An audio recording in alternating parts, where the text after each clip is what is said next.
Hello everyone. Today you will witness one of the most ambitious projects I've ever recorded. This is going to include building and planning, however, on a massive scale.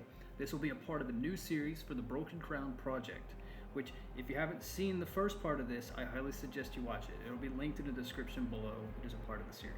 The series itself, the entirety, will eventually be complete once the 1000 by 1000 block map is constructed solely by hand, with the exception of World Painter, World Edit, and a few other mods.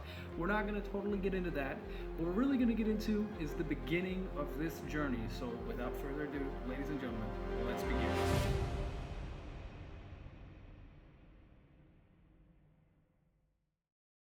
Right, so first what we need to do is create the lore. The lore of the map, the Broken Crown, is that cannibals lived there. They did in this area in particular until colonizers came in and took them over in a great war. And the colonizers built over it and built a kingdom, which is what we're going to create. So first we have to create the remnants or the ruins of these people that lived there.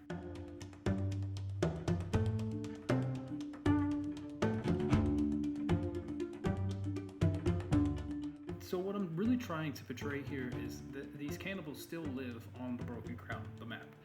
And they still attack, they still harass the colonizers, but they've definitely dwindled their numbers down in this region. And so we're going to make it look that way, that they haven't attended here in a long time. And I think this build on this side of the mountain in particular came out exactly what I was trying to portray with the mouth and everything, and the skull and all that. It's pretty cool.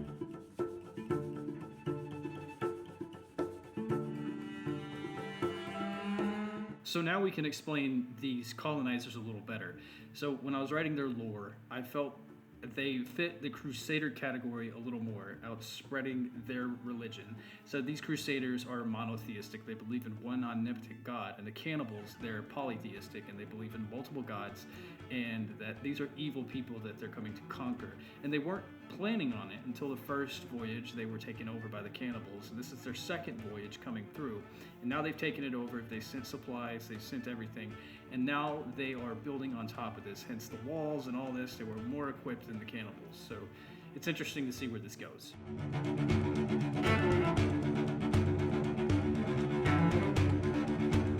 The next step is to start leveling out the interior of the wall. Not all of the mountain will be deleted. We're going to keep that for elevation, and then we'll start to create an area for a waterfall, which will be the main source for the colonizers, the main power source. And then we'll start creating lines of symmetry, that way we can keep everything level. Slowly I'll start to create grass pockets so that we can actually fill in the gaps between the wall and the actual mountain itself.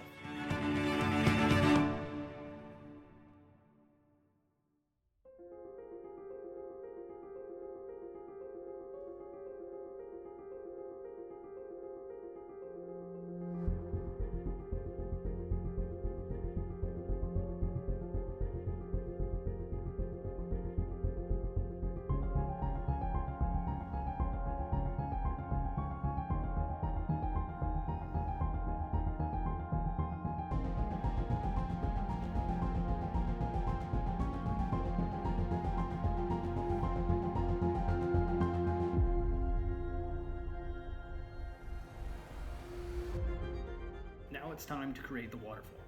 And to create a waterfall in a block game can be a challenge, so we have to make the water flow properly, as if it really is a waterfall and falling from a mountain and flowing and looking realistic. So what I have to do is border the outside of the river that's going to be flowing so that I can contain the water.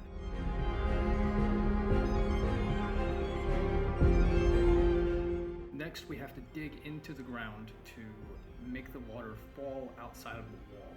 Now the goal here is to have it reach a pond and then another pond before it actually touches the ocean. And you'll see later as I continue to build where I go with this.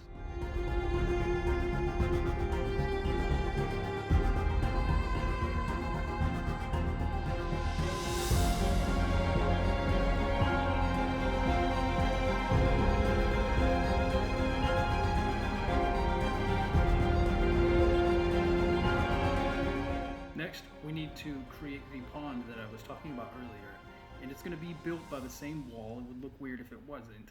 So we're going to have the water fall into this initial pond. That is just a wall really, but it's going to be a pond that's flowing the river, and then even below it we're going to have yet another one, as you'll see in just a second. So with this monotheistic group of people, they needed something that kind of represented that they do believe in a god. And so I thought, okay, maybe something that's all-seeing, and then it popped to me an eye, right? So it'll come out later as we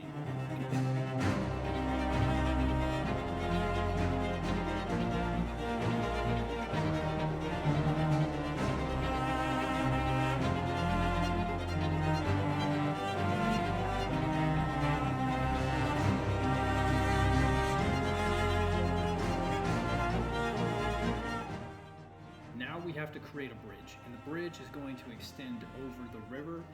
And when you do this, you're going to have to make sure that it connects into the terrain. And what I mean by that is that the walls that I construct on the outside of the bridge here are actually just kind of blending in and slash hiding it in a way. That way it doesn't look so bad when you look at it from the outside. You'll see later whenever it's completely finished.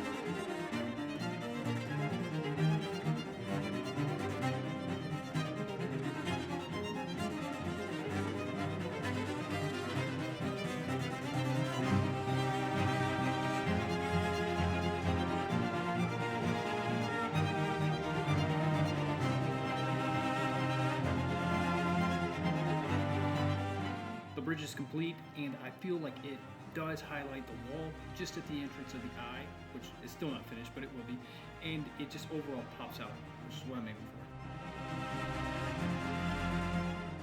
for. Right, so this next part is more of a bonus, really. This piece here doesn't actually get incorporated into the build, but I wanted to use it later on. It's just not going to be located here. I felt like something needed to be added just at this big flat area, but really I think I went too big with this, and it actually belongs in a like on the higher side of the mountain, maybe even the top. And you'll see it later on as I build and see what I build here. I think you have maybe an idea of what I'm doing, but overall, right, this will not be included in the actual build. We'll put something different here.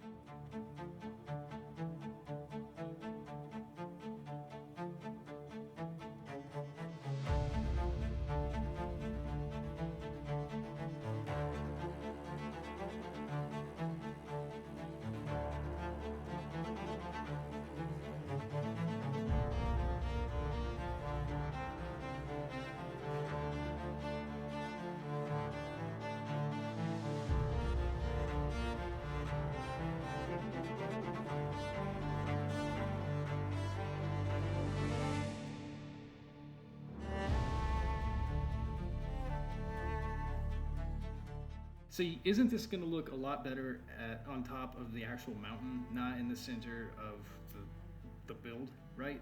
Just look at that. That looks great. I like that. Just not there. So we have to move it. Right, but we're not going to do that yet. We're going to do that later. Right now, after completing the eye and making it look great, think it looks good from a distance, tell me what you think in the comments. We're going to focus on this wall. Now, the wall, the beauty of using one material like andesite is that you have a lot of options. You have staircases and you have like bricked pieces of it that you can use. And as you can see, it looks like it blends into the wall. We actually even go further later on down this line, but I'm just going to go around the entire wall and just detail the heck out of this.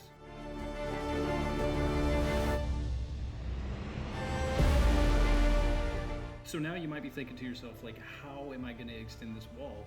And am I even going to? And the answer is yes. I'm going to extend the wall, and you'll just have to wait for it. I think it turned out great, though. Overall, I think we're making good progress here. Next, we need to build more structures and pathing. First, we're going to start with the bridge.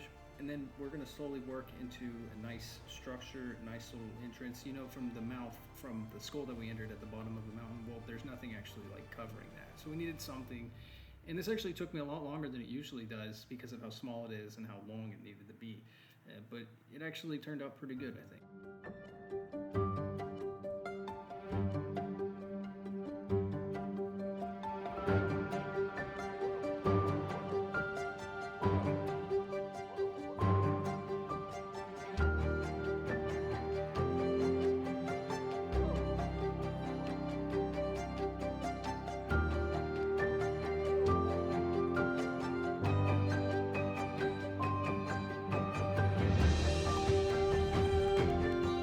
And so for this next portion, I didn't really know what to build here. I knew I wanted to make a path, but I also didn't want to cover the waterfall from any structures that are too tall. So I really just had to kind of compromise by not building anything and instead just going with nature.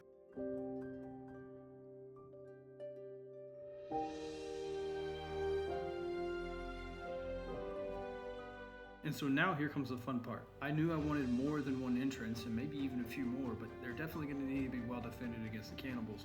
And so with this, I decided to go with some sort of portcullis gate.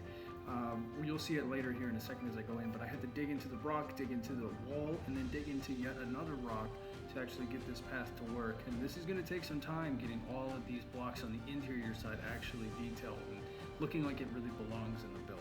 And you'll see here.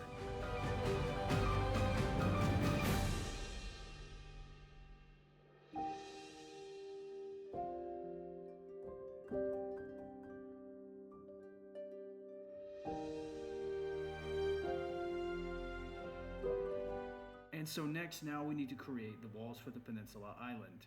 Just trust the process here. The walls do look crazy. The roof will also look crazy, but just trust the process. It actually turns out great.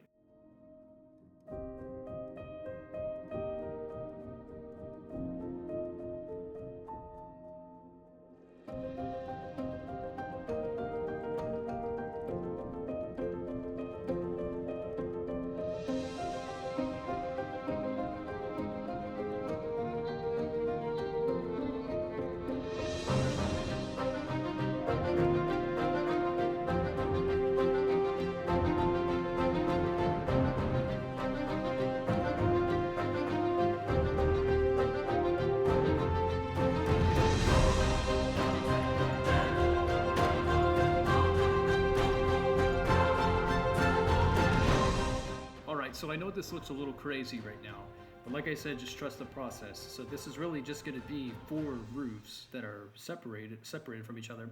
And with this, I needed it to pop out. I couldn't just do like a normal one roof. So it really stepped me out of my comfort zone with the first like actual roof that you see there at the base.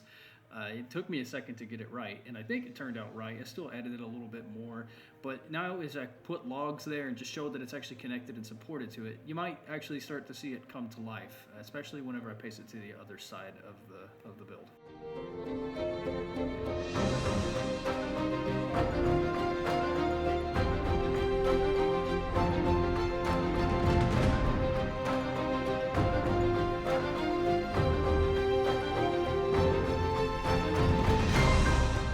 So here's a great part. I love being able to use the create mod here, as you'll see here in a second. We'll actually be able to make a fully functioning gate that goes up and down perfectly. I love how it turns out.